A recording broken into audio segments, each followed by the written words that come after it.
오늘 우리에게 주시는 하나님의 축복의 말씀은 창세기 21장 14절 함께 읽도록 합니다. 아브라함이 아침에 일찍 일어나 떡과 물 한 가죽 부대를 가져다가 하갈의 어깨에 메어 주고 그 아이를 데리고 가게 하니 하갈이 나가서 브엘셀바 광야에서 방황하더니.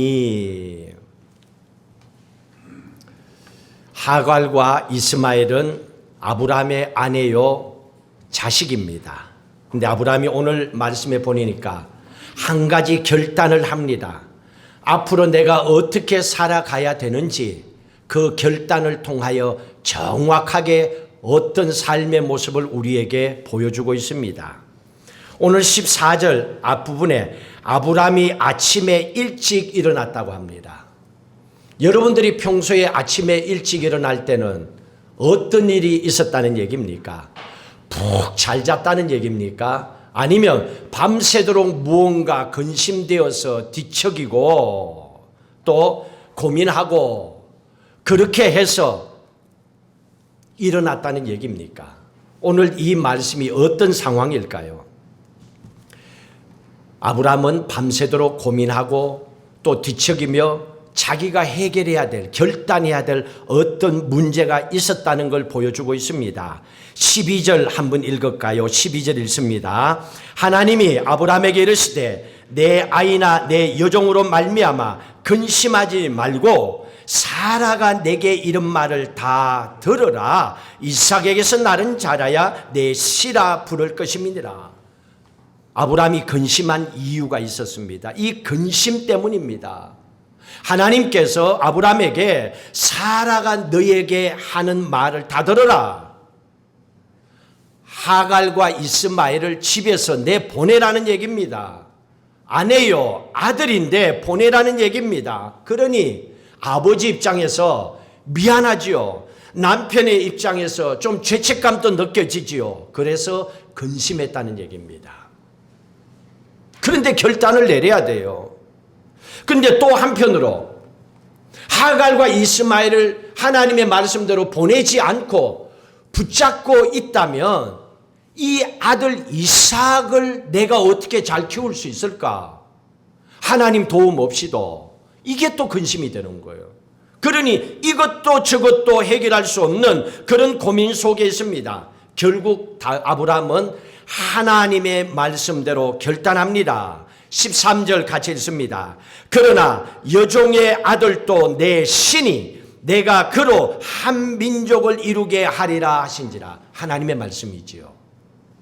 이스마엘 때문에 하갈 때문에 근심하고 있을 때 하나님이 이 말씀을 주십니다. 내가 이스마엘을 책임진다. 내가 한 큰 민족을 이루게 하겠다라고 하나님이 약속의 말씀을 아브라함에게 주십니다. 그러나 여전히 아브라함에게는 한 가지가 남아있죠. 세상 사람들이 아내를 버리고 자식을 버렸는데 분명히 비난하는 소리가 들려올 수 있겠지요. 근데 그걸 감수하겠다는 얘기입니다. 어떤 얘기가 들려와도 하나님의 말씀대로 나는 그걸 감당해내겠다, 책임지겠다 하는 이 마음으로 결단했다는 얘기입니다. 하나님의 말씀을 듣겠다. 그래서 아침에 일찍 일어나서 떡과 물 한 가죽 부대를 하갈에게 주고 이스마엘과 함께 내보냅니다. 아브라함의 인생에 보면 두 번의 큰 결단을 했습니다. 하나는 오늘 이스마엘을 내보내는 결단입니다. 또 하나는 아들 이삭을 모리아산에 제물로 바치는 결단을 하기 위해서 같이 올라가는 겁니다. 이 두 가지 결단을 통해서 아브라함은 믿음의 사람으로 하나님 앞에 든든히 살아갈 수가 있었습니다. 열왕기 상하 역대 상하에 보시면 이스라엘 남유다와 북쪽 이스라엘의 왕들이 나옵니다. 그 가운데서 남쪽의 유다 왕이었던 여호사밧 왕이 있습니다. 훌륭한 왕이요 백성들을 사랑하는 왕이었습니다. 그런데 문제가 있었습니다. 치명적인 문제는 다른 것이 아니었습니다. 우유부단함이에요. 여러분, 남편이 우유부단하면 집안이 힘들어져요. 또 한 나라의 왕이 우유부단하면요, 백성들이 힘듭니다. 심지어는 어처구니 없이 죽을 수도 있습니다. 내용을 한번 보세요.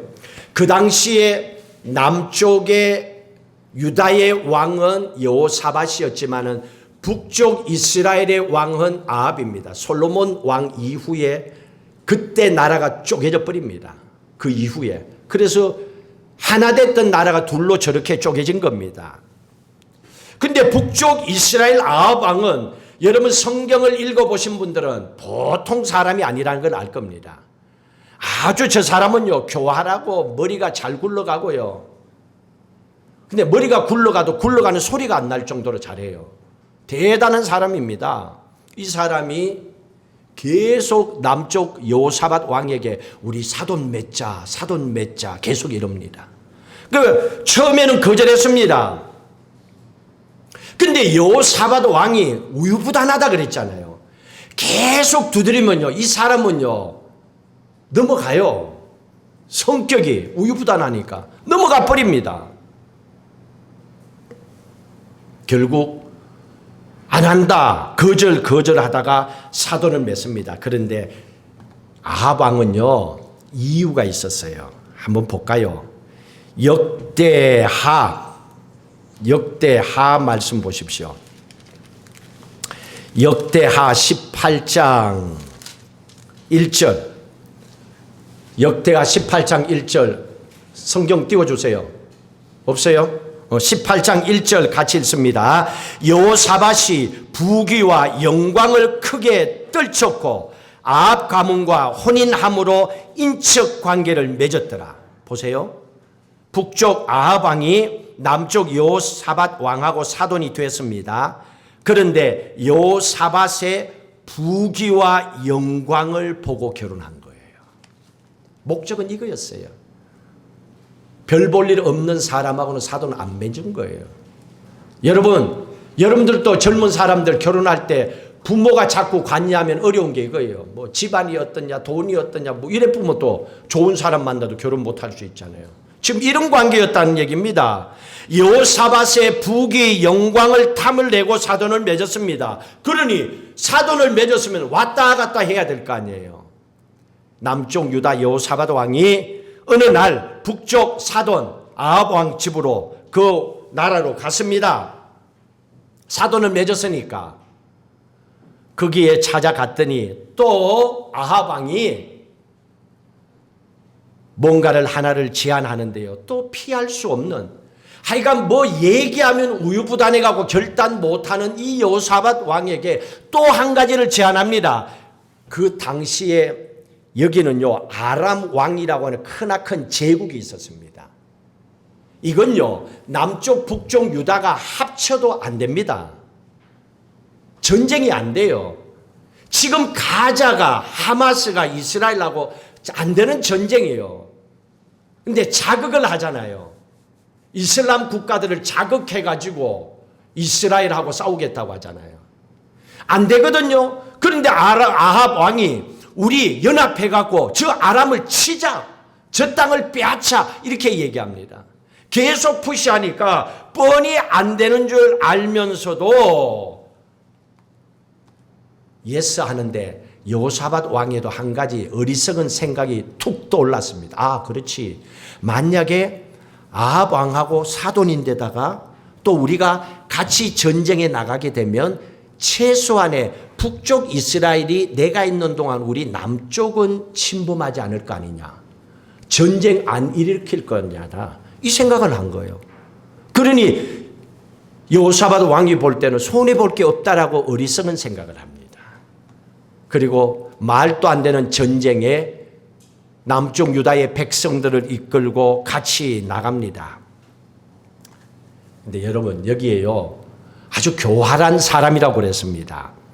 아합 왕은 교활한 인물이기 때문에 전쟁에 나갈 때요 적군이 확인할 수 있는 왕의 수레를 타지 않습니다. 옷도 왕이 입는 옷을 안 입고 사병의 옷을 입어요. 구분 못하도록. 그러니까 누가 보더라도 한 백성처럼 보이게 하는 거예요. 근데 이 여호사밧 왕은요, 순진해가지고 왕이 타는 수레를 타고 가요. 누가 봐도 왕인 줄 알아. 왕이 입는 그 옷을 입고 전쟁터에 나갑니다. 그러니 성경에 보시면요, 열왕기상 22장에 보시면 잘 나와 있습니다. 저게 타켓이 됩니다. 저게 왕인 줄 알고 아람 군대가 쳐들어가서 보니까 죽이려고 하는데 이게 아니야. 아합이 아니에요. 그래서 여호사밧 왕은 그 전쟁에서 죽다가 살아납니다. 다행히. 하나님이 참 지켜주셨어요. 그러나 아합 왕은 그 전쟁에서 부상을 입고 피를 많이 흘리고 죽습니다. 여러분, 결단하지 못하면 이런 어처구니 없는 일에 휩싸이게 됩니다. 악한 사람과 사돈을 맺은 것도 문제입니다. 그리고 그의 부탁을 끊어내지 못하고 말도 안 되는 전쟁에 백성들을 보내서 죽게 만드는 것도 결단하지 못하는 여호사밧 왕의 크나큰 문제였습니다. 여러분, 우리는 어떻습니까? 우리의 삶 속에 하나님 보시기에 중요한 것이 뭐라고 생각합니까? 여러분, 뭘 결단 내려야 됩니까? 우리 자신들의 삶도 돌아보셔야죠. 근데 여기에요, 더 황당한 일이 있습니다. 성경을 아는 분들은 이게 왜 황당한지를 알 수가 있습니다. 14절의 말씀 우리가 본문으로 읽었는데, 아브라함이 아침 일찍 일어나서 떡과 한 가죽 부대를 가지고 하갈에게 또 아이를 데리고 가라 그랬습니다. 자, 하갈이 어디로 갔습니까? 마지막에 하갈이 나가서 무슨 광야에? 부엘셀바 광야에서 방황하더라 그랬습니다. 아브라함은 유목민이에요. 양을 치기 때문에 우물이 있는 곳을 늘 찾아다니면서 양을 키워야만 했습니다. 이게 유목민들이에요. 물이 없으면 안 됩니다. 우물이 있는 곳입니다. 그래서 부엘셀바 이름의 뜻이 맹세의 우물, 그런 뜻입니다. 그러면 하갈이 아들 이스마엘을 데리고 부엘셀바 광야로 갔다 하는 이 얘기는 내가 오래전에 아브라함과 함께 유목민으로 살 때, 다닐 때 부엘셀바에 우물이 있었다는 걸 알고 있었던 거예요. 그래서 우물이 있는 곳으로 간 거예요. 알고 갔다니까요. 알고 그곳에 갔습니다. 그런데 문제는 뭡니까? 문제는 거기에 우물이 보이지를 않아요. 분명히 우물이 있었는데 가서 보니까 우물이 보이질 않습니다. 자, 그러면 어려운 문제가 생겼잖아요. 갑자기 생각도 못한 문제가 뻥 터졌어요. 그러면 뭘 해야 됩니까? 우물 팔 거예요? 다른 데로 갈 거예요? 아들은 옆에서 지금 목말라 죽어가는데 내가 만났던 하나님을 붙잡아야 되잖아요. 근데 이 똑같은 상황이 18년 전에 하갈에게 있었다니까요. 창세기 16장에 보시면 하갈이 이스마엘을 임신했을 때예요. 아이를 임신했을 때에 사라가 학대를 합니다. 그래서 말도 안 하고 무작정 집을 나와버렸어요. 광야로 가버렸다니까요, 아들 데리고. 그때에 하나님께서 직접 하나님의 사람을 보내서 하갈을 만나서 위로하게 하십니다. 그리고 길을 안내합니다. 그리고 16장 한번 읽어볼까요? 16장 10절 이렇게 약속했다니까요. 그러면 하나님의 약속을 믿어야죠. 9절 10절 같이 읽습니다. 16장 9절 10절 여호와의 사자가 그에게 이르되 내 여주인에게로 돌아가서 그 수하에 복종하라. 여호와의 사자가 또 그에게 이르되 내가 내 씨를 크게 번성하여 그 수가 많아 셀 수 없게 하리라. 그가 이스마엘이라 라고 약속을 해 주셨다니까요. 18년 전에 이미 이 하나님을 만났습니다. 하나님의 은혜를 받았습니다. 그런데 이해할 수 없는 걸 보십시오. 하나님이 네 뱃속에 있는 아이도 내가 책임지겠다 약속했습니다. 그리고 이 약속을 믿고 이 사람이요 자기 입으로 신앙 고백해요. 어떻게 고백하는가 보세요. 하나님을 이렇게 부릅니다. 최초의 신앙 고백입니다. 13절 같이 읽습니다. 하갈이 자기에게 이르신 여호와의 이름을 나를 살피시는 하나님이라 하였으니 이는 내가 어떻게 여기서 나를 살피시는 하나님을 배웠는가 아닙니다. 하나님 이름을 어떻게 부릅니까? 나를 살피시는 하나님이라. 이렇게 신앙 고백했다니까요. 이 정도 됐으면 기억해야 되는 거 아니에요? 18년이면 뭐 얼마 됐습니까? 제가 여기 온 지 이제 25년 접어들어요. 18년이면 기억하지요. 하나님이 뭐라고 약속했는지. 저도 이 성전을 건축할 때 지난주에는 헌당 예배 드리며 빚을 다 갚아서 감사 예배 드렸지만은 처음 시작할 때 시편의 말씀처럼 하나님이 내 입을 넓게 열라 내가 채우리라. 하나님이 약속하셔서 그 말씀 붙잡고 힘들 때마다 기도하고 견뎌온 거예요. 결국은 하나님 해결해 주신 거예요. 약속하신 하나님은 이루신다는 걸 믿었기 때문에 그렇게 살아야죠. 그렇게 해야지요. 나를 살펴주시는 하나님이라고 신앙 고백까지 한 사람입니다. 그런데 18년 사이에 무슨 일이 있었습니까? 뱃속에 있던 아이가 태어나서 청년이 되어가고 있습니다. 그런데 현재 18년 전이나 지금이나 똑같은 상황에 놓여 있습니다. 그런데 지금은 뭘 하고 있습니까? 16절 볼까요? 21장 16절 지금 뭘 하고 있는지 한번 봅시다. 21장 16절이 있습니다. 이르되 아이가 죽는 것을 참아보지 못하겠다고 화살 한바탕 거리 떨어져 마주 앉아 바라보며 뭐 했어요? 소리내어 울기만 해요. 운다고 해결돼요? 여러분 운다고 여러분 인생 해결됩니까? 어디서 누가 빚을 갚아줍니까? 저도 이거 처음 성전 건축하고 빚이 있을 때 몇십만 불이 넘을 때 저도 그랬어요. 아우 누가 이거 돈보따리 가져와서 한 번에 확 해결해 주면 내가 너무너무 좋겠다고. 근데 아무도 그래 안 해줬어요. 내가 어려울 때는 오히려 사람들이 나를 멀리해요. 세상은 똑같습니다. 울고만 있고 기도하지 않는 이 하갈의 모습을 보세요. 18년 전에는요 무작정 도망간 건 하갈 자기가 한 거예요. 그런데도 하나님이 찾아오셨잖아요.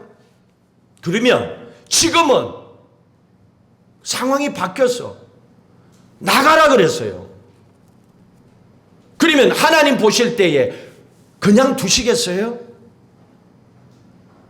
하갈과 이스마엘을 향하여서? 그러면 어떻게 해야 됩니까?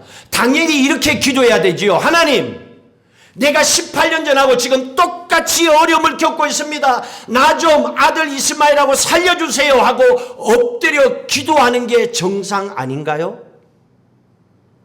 이게 진짜 예수 믿었다고 신앙 고백하는 사람들의 모습 아닌가요? 찾아볼 수가 없습니다. 18년 전에 하나님 만나면 뭐 해요? 18년 전에 은혜 받았으면 뭐 해요? 지금 아닌데. 지금은 자기 마음대로 살아가는데. 그냥 주일을 왔다 갔다 하는데. 한 번도 무릎 꿇고 제대로 하나님 만나서 기도한 적이 없는데. 늘 미안한 마음으로 왔다 갔다 하는데. 보십시오 지금.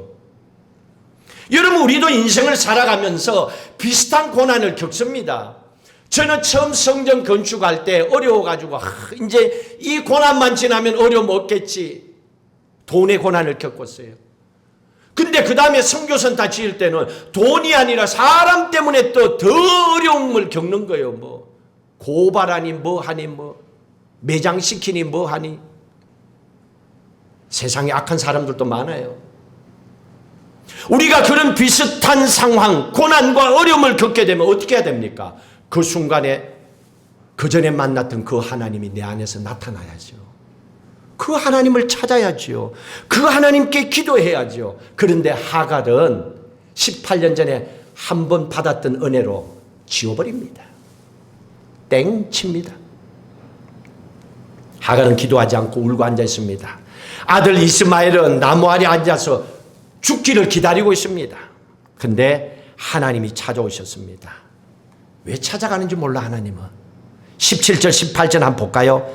여기서 왜 하나님이 찾아가시는가? 여러분들이 그 이유를 찾아보세요. 17절 있습니다. 하나님이 그 어린 아이의 소리를 들으셨으므로 하나님의 사자가 하늘에서부터 하갈을 불러 이르시되 하갈아 무슨 일이냐 두려워하지 말라 하나님이 저기 있는 아이의 소리를 들으셨나니 일어나 아이를 일으켜 내 손으로 붙들라 그가 큰 민족을 이루게 하시리라 하시니라. 하나님이 기도하지 않고 울고만 있는 하갈을 찾아옵니다. 나무 아래서 죽기만을 기다리는 이스마엘을 찾아왔습니다. 기도하지 않아도 울부짖고 기도하지 않아도 하나님은 하갈과 이스마엘을 찾아오셨습니다. 왜? 왜 찾아오셨을까요? 하나님은 당신의 입으로 약속한 건 반드시 지키는 분이기 때문에 그래요. 여러분 자식에게 못 지킬 걸 하지 마세요. 평생 한 번이라고 생각하지 마세요. 그 한 번이 그 자식이 죽을 때까지 우리 아버지는 거짓말쟁이야. 우리 엄마는 약속을 안 지키는 거짓말쟁이야. 이렇게 생각합니다. 아무 것이 집사는 거짓말쟁이야. 그렇게 합니다. 한 번. 하나님은 그런 분이 아니라는 겁니다. 18년 전에 내가 약속을 했지 않느냐. 그 언약과 약속을 나는 반드시 지킨다 해서 하나님이 그들을 하나님 찾지 않아도 차라리 죽는 게 좋겠다고 생각해도 하나님은 찾아와서 이 아이로 큰 민족을 이루게 하겠다. 약속을 지켜가고 계시는 거예요. 우리하고는 상관없이. 아브라함이 어땠어요? 이스마엘을 낳고요. 13년 동안에 하나님하고 멀어 있어요. 성경에 보면 13년 동안에 기록이 없어요. 뻥 뚫려 있어요. 역사적 기록에 보면. 아기를 못 낳다가 이스마엘을 낳았거든요. 근데 이스마엘에 빠져가지고 하나님을 그들도 보지도 않아요. 아브라함이 그랬어요. 13년 동안에. 13년 동안에 아브라함은 하나님을 찾지 않고 예배를 멀리하고 기도하지 않는데도 하나님은 찾아오셔서 이삭을 주셨어요. 그걸 기억하거든요. 하나님은 그런 분이에요. 하나님은 약속을 반드시 이루어 나가시는 분이라는 걸, 성실하게 약속을 이루어 가시는 분이라는 걸 우리에게 말씀하고 있습니다. 너는 거짓말했지. 내가 알아. 약속 안 지켰지. 그러나 나는 지켜. 하나님 그걸 우리에게 보여주고 계십니다. 자, 그러면 이때라도 하갈과 이스마엘은 하나님 붙잡아야죠. 대체 죽을 때까지 해야 됩니까? 그래야 정신 차립니까? 망해봐야 됩니까? 죽을 병 걸려야 정신 차립니까? 아니잖아요. 제가 만났던 분이 있습니다. 한국에 계신데 그게 거의 한 10년 되죠. 그분이 어릴 적에 하나님 앞에 부모님도 그렇고 서원을 했대요. 주의 종으로 쓰임받도록. 하지를 말든지 서원을 했대요. 그래서 아내분이 암이 걸려서 예수 이름으로 기도하고 그 집사님이 암을 몇 차례 그렇게 했는데도 하나님 회복주의 지금도 건강히 잘 지내고 있어요. 저도 지금도 매일 기도합니다. 그래서 그 남편에게 제가 그랬어요. 이제는 잘 때는 사업이라 하더라도 내려놓고 약속대로 서운하고 가라고. 죽으라고 안 지키는 거야. 근데 한 2년 전인가 저한테 메시지가 왔어요. 자기 몸에 암이 생겼대요. 치료 중에 있대요. 기도해달래요. 그러면서 나에게 목사님 죄송합니다. 미안합니다. 이렇게 얘기했어요. 그 말 속에는 왜 미안한지를 내게 얘기한 거죠. 여러분 아예 못 지킬 것도 하지 마요. 약속을 했으면 지키든지. 하나님은 그걸 보고 계시는 거예요. 네, 나는 하나님 앞에 온전하지 못하면서 하나님에게만 얘기하면 이건 좀 맞지 않죠. 하갈과 이스마엘이 지금 이때라도 기도해야죠. 하나님, 우리는 울고만 있어도 18년 전에 하나님의 은혜와 약속을 잊어버리고 기억하지도 못해도 하나님, 지금 나를 찾아오셨네요. 하나님, 나를 살려주세요. 하나님 말씀대로 살겠습니다 하고 지금이라도 기도했어야지요. 지금이라도 하나님 붙잡았어야지요. 하갈과 이스마엘 보십시오.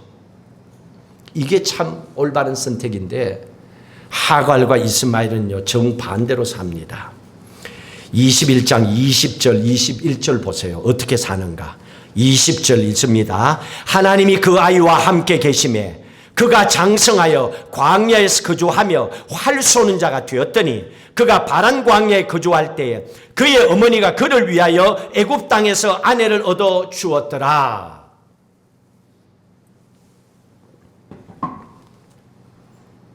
뭐라 그랬습니까? 20절에 하나님은 그 아이와 함께 계셨대요. 하나님은 여러분과 함께 계세요. 여러분이 광야에서 차라리 죽는 게 좋겠다, 힘들어 어려워서 모든 걸 포기하고 싶은 그 상황에도 하나님은 이스마엘과 같이 하듯이 여러분과 함께 계세요. 하나님은 함께 계시는데, 그런데 이스마엘은 어떻게 합니까? 활 쏘는 자가 됐대요. 여러분, 이거를 그냥 활 당기는 사람으로 보면 안 돼요. 활 쏘는 자가 됐다는 얘기는 영적으로 잘 보세요. 하나님 안 믿고 내 힘 믿고 살겠다는 거예요. 이걸 보여주는 거예요. 하나님 필요 없다는 거예요.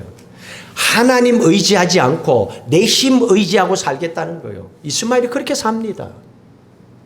자기 힘 믿고 살아요. 여러분들도 여러분 힘, 여러분 능력 믿고 한번 살아보세요. 얼마만큼 사라지는지.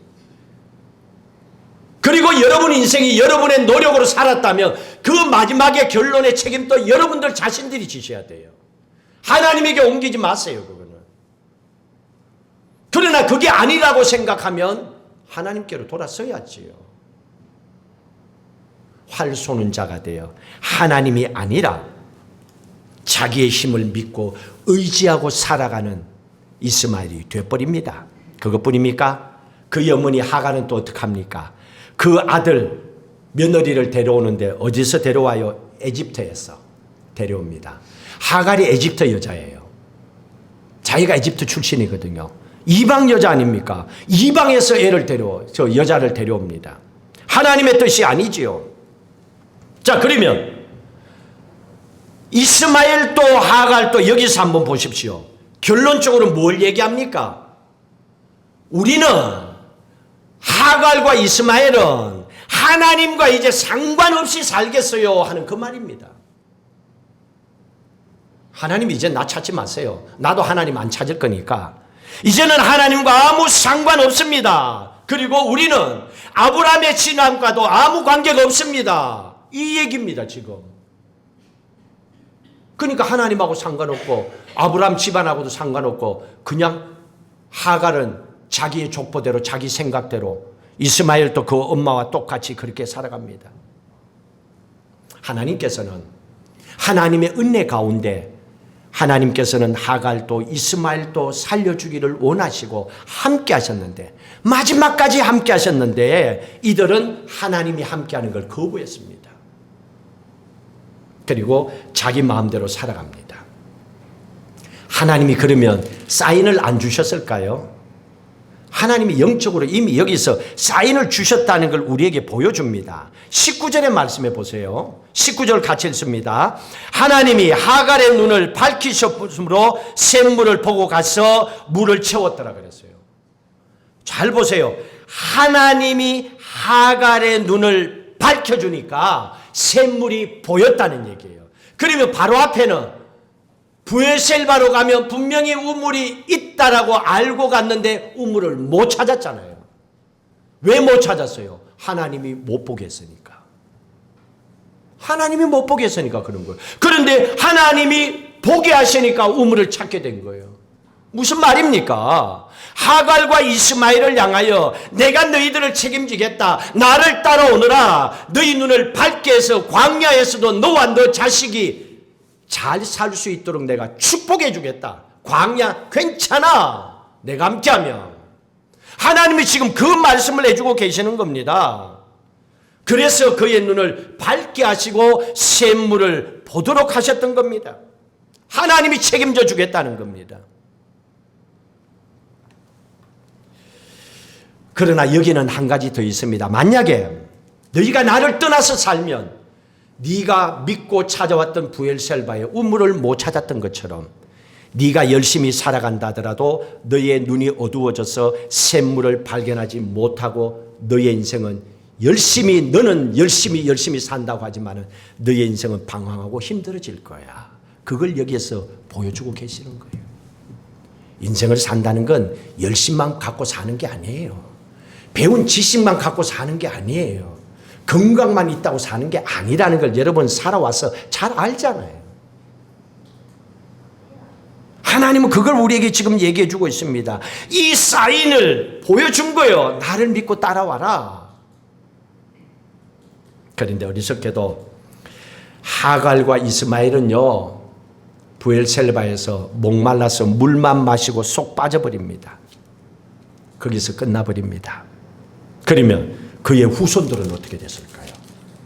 자식 놓고 살았잖아요. 25장, 창세기 25장 17절, 18절 보세요. 어떻게 되는가 후손들. 같이 읽습니다. 이스마엘은 향년이 137세에 기운이 다하여 죽어 자기 백성에게로 돌아갔고 그 자손들은 하윌라에서부터 아스로 통하는 애굽 앞 술까지 이르러 그 모든 형제의 맞은편에 거주하였더라. 여러분, 그 모든 형제의 맞은편에 거주하였더라. 아브람 족속과 맞은편에 거했다는 거예요. 여기는 위치만 생각하면 안 돼요. 영적인 메시지로 잘 보세요. 맞은편에 섰다는 것은 적대자로 적군으로 섰다는 얘기예요.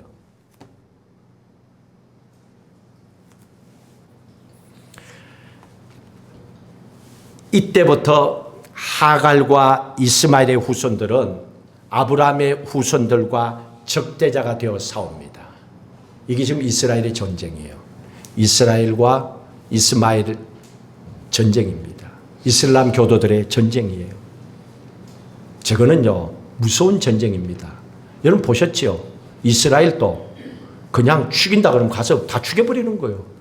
뭐 폭격해갖고 애들이 죽었다? 그냥 내분 많이 나고 계속 쏘는 거예요. 여러분, 신앙이 이만큼 무서운 거예요. 저거는요, 그냥 전쟁이 아니에요. 저거는 종교 전쟁이에요. 저거는 무서운 전쟁입니다. 저기에 누구도 개입할 수 없어요. 그러니 서로가 악랄한 말만 하잖아요. 이스라엘의 씨를 말려버리겠다. 이스라엘 너희들을 끝쳐내겠다. 하나님만 하시겠죠. 이때부터 서로가 적대자가 되어서 살아가는 거예요. 한 땅덩어리에 살면서도 갈라진 땅 속에서 서로가 귀에만 보고 있는 거예요. 언제든지 그 땅을 차지하기 위해서 적대자가 되어서 하나님께서는 아브라함과 맺은 언약을 성실하게 이루어 나가고 계시는데 하갈과 이스마엘은 하나님의 은혜의 장막에서 떠나갑니다. 결국 그의 후손들도 적대자가 되어 살아가고 있습니다. 이게 광야의 결단에서 일어난 겁니다. 광야라고 하는 것은 고난입니다. 고난은 여러분의 인생을 하갈과 이스마엘처럼 하나님을 돌아서서 세상 길로 빠져 살다가 끝나는 인생이 될 수도 있습니다. 원망할 수도 있습니다.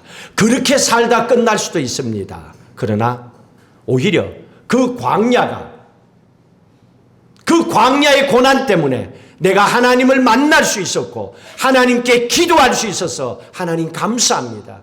하나님과 더 깊은 관계를 광야에서 가질 수 있어서 감사합니다. 광야에서 하나님을 만나게 하셔서 감사합니다고 감사의 신앙으로 살아갈 수도 있습니다. 그러나 여러분 인생을 사는 동안에 광야는 항상 있습니다. 여러분이 없애려고 해도 없앨 수가 없습니다. 인생의 정답은 다른 게 없습니다. 그런 광야에서도 하나님을 만날 수 있어서 감사하고 기도할 수 있어서 감사하고 하나님의 은혜 가운데 살아갈 수 있어서 감사하고 그런 믿음의 결단을 통해서 여러분과 여러분의 후손들은 약속된 믿음의 축복받고 살아가시기를 주의 이름으로 축복합니다. 오늘 이 말씀을 붙잡으시고 우리 함께 불렀던 찬양 광야에서 어떤 하나님의 음성을 듣고 우리가 살아갈 것인지 함께 결단하고 고백하고 기도하도록 하시겠습니다. 광야와 고난 속에서도 하나님이 우리와 함께 하심을 믿음으로 기도하시고 나가십시오.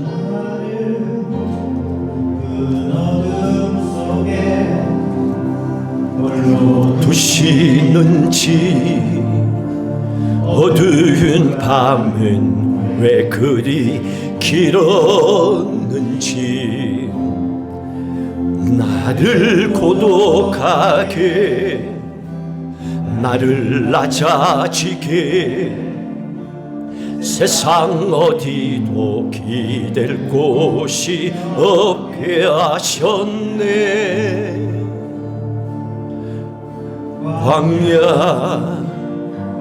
광야에 서 있네.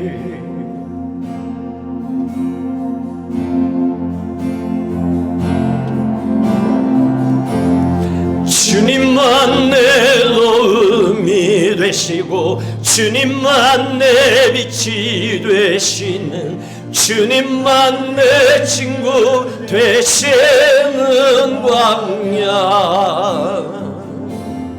주님 손 놓고는 단 하루도 살 수 없는 곳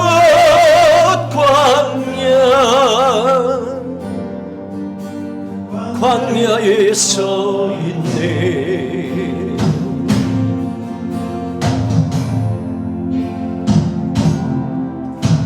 내 나를 깊은 어둠 속에 홀로 두시는지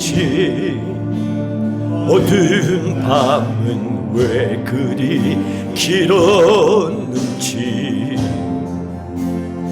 나를 고독하게 나를 낮아지게 세상 어디도 기댈 곳이 없게 하셨네.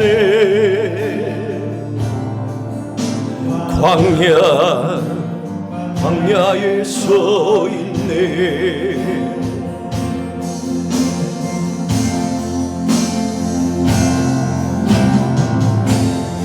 주님만 내 도움이 되시고 주님만 내 빛이 되시는 주님만 내 친구 되시는 광야 주님 손 놓고는 단 하루도 살 수 없는 곳 광야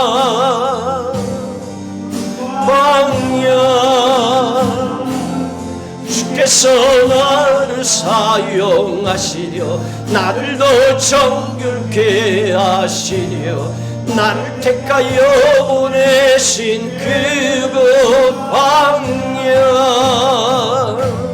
성령이 내 영을 다시 태어나게 하는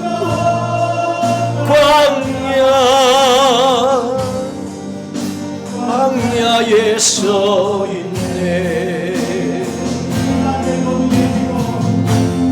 주님만 내 도움이 되시고 주님만 내 빛이 되시는 주님만 내 친구 되시는 광야 주님 손 놓고는 단 하루도 살 수 없는 광야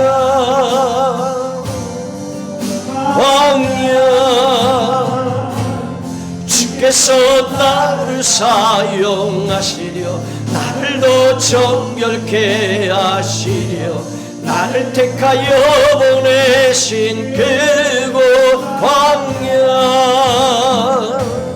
성령이 내 영을 다시 태어나게 한 광야 광야에 서 있네. 우리 함께 결단하고 기도하십시다. 여러분은 언제 하나님 만났습니까? 언제 예수 믿고 구원받은 것이 감사하고 기뻤습니까? 그리고 그때 여러분들은 뭐라고 고백했습니까? 하나님은 진짜 내 아버지입니다. 내 형편을 아시고 나를 살피시는 하나님이라 고백하셨습니까? 지금 여러분들은 어떤 상황에 놓여 있습니까? 여러분 앞으로의 미래가 어떻게 될까 염려와 두려움이 여러분을 가로막고 있습니까? 내 자신의 힘을 의지할 것이 아니라 하나님을 의지하고 하나님 손 붙잡고 나는 기도하지 않고 나는 하나님의 약속과 은혜를 잊어버리고 살아가지만은 하나님은 늘 나와 함께 계셨습니다. 나는 그 하나님 붙잡고 믿음으로 그 어떤 상황 속에서도 승리하며 나가길 원합니다. 주님 나를 붙잡아 주옵소서. 주님을 한번 부르고 기도합니다. 주여 할렐루야. 하나님 아버지여 감사합니다. 오늘 또 우리를 만나주시고 우리를 향하여 하나님의 음성을 들려주시는 귀하신 분임을 고백합니다. 하나님이여 내가 광야 가운데 절망하고 죽을 것 같을 때에 하나님 찾아와 주셔서 내가 너를 일으켜 큰 민족을 되게 하겠다고, 네가 어려워하는 이 문제를 내가 해결해 주겠다고, 죽어가는 이 질병으로부터 내가 너를 건져주겠다고, 하나님께서는 우리의 부르짖는 기도에 응답하시고 축복해 주셨습니다. 하갈도 하나님께서 약속하신 그 축복의 말씀을 들었지만은 하나님 오늘은 잊어버리고 눈앞에 보이는 현실만 바라보고 울며 탄식하고 원망하고 자식도 엄마의 그 모습을 보고 죽기만을 기다리고 있습니다. 내가 만났던 하나님이 아무런 소용이 없습니다. 힘들고 광야같이 어려운 그 순간에 하나님을 붙잡을 수 있는 것이 믿음인데 그 믿음 없는 자의 모습이 어떤지를 오늘 하갈을 통하여 우리에게 보여주셨습니다. 그럼에도 하나님은 변함없이 그 자리에서 함께 계셨습니다. 우리가 앞으로 살아가는 인생 가운데도 아무리 힘들고 어려운 가운데도 하나님 우리와 함께 하심을 믿습니다. 우리를 지켜주심을 믿습니다. 우리의 부르짖는 기도 위에 응답해 주심을 믿습니다. 그 약속에 하나님을 믿게 하시고 믿음으로 선포하게 하시고 하나님 의지하고 믿음으로 승리하며 살아가도록 하나님의 은혜를 넘치도록 도하여 주시옵소서.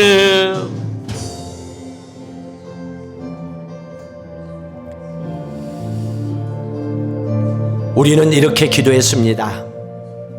하나님 한 번만 만나면 좋겠다. 하나님 음성 한 번만 들어보면 내가 신앙생활 잘하겠다. 이번에 한 번 이 문제만 해결해 주시면 죽을 때까지 내가 예배의 목숨을 걸고 어떤 상황에도 하나님 먼저 찾아와서 기도하고 살겠다고. 우리는 그렇게 고백한 적이 없습니까? 살만하면, 노력해서 돈을 벌면, 주위에 근심 걱정거리가 없으면 내 인생이 잘 된다고 생각하고 하갈처럼 하나님 없이 살겠다고, 내 힘을 믿고 살겠다고. 하나님은 지금 그 자리에 함께 계시는데 그 자리를 스스로 떠나버리는 어리석은 가짜 크리스찬의 모습은 아닌지 우리 자신들의 모습을 돌아보고자 합니다. 하나님, 우리는 광야에서도 하나님 손 붙잡고 기도할 수 있는지 우리 신앙의 고백을 하나님 앞에 올려드리길 원합니다. 도리어 그 어느 어려움과 고난 때문에 하나님 부르짖고 기도할 수 있어서 감사합니다. 하나님께서 이 고난을 이기고 축복을 해주시고 이제는 간정하는 내가 만난 하나님을 선포하며 살아가게 해주셔서 감사합니다. 이 믿음 가지고 살기를 원하는지 하나님 우리 자신들의 삶을 결단하게 하여 주옵소서. 우유부단함은 자랑거리가 아닙니다. 이것도 좋고 저것도 좋다는 건 결단코 하나님 앞에 올바른 게 아닙니다. 세상을 선택하든지 하나님을 선택하든지 하나님의 지혜를 구하고 말씀과 기도의 자리에 서든지 하나님은 결단하기를 원하고 계십니다. 믿음으로 함께하는 사람은 끝까지 하나님 책임져 주신다고 약속하셨습니다. 오늘도 성실하게 약속을 이루어 나가시는 그분이 나의 아버지이심을 믿습니다. 그 하나님을 의지하고 날마다 믿음 안에 승리하며 나가는, 그리고 하나님께 감사하며 믿음의 능력으로 살아가는 주의 아들들, 딸들 다 되게 하여 주시옵소서.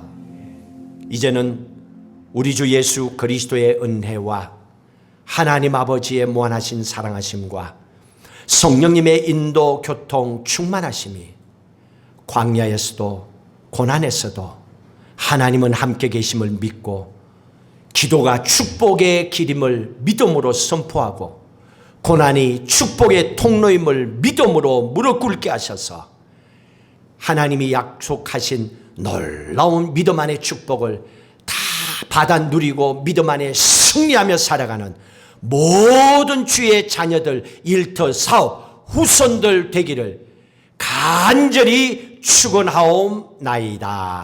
아멘.